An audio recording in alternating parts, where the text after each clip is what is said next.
Hey everyone, in today's video, I'll show you how to run scripts in Steal a Brainrot using Delta Executor, without any keys or complicated setup.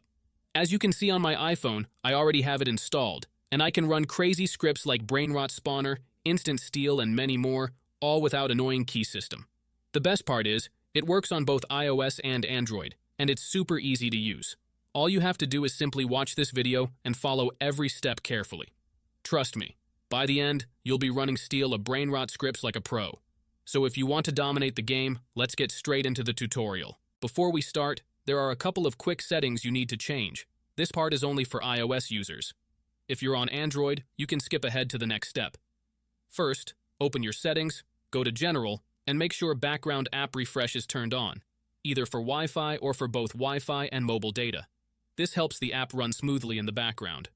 Next, go into battery settings and turn off low power mode. Low power mode can slow things down, and we definitely don't want that. Once those settings are done, you're ready to continue. Now open your internet browser.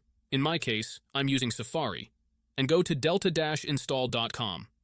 This is the website where you can download Delta Executor. When you're on the site, you'll see some information about Delta and how it works. To download it, just tap the download button and choose your device, Apple or Android.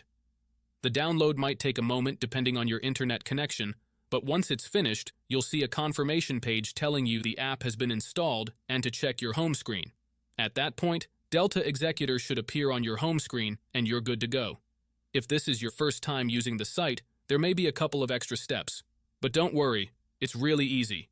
You'll be redirected to a page with a short video tutorial that walks you through everything step by step.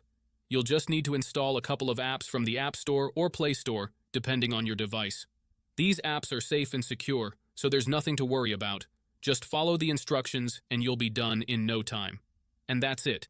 If this video helped you out, make sure to leave a comment, drop a like, and subscribe for more tutorials like this.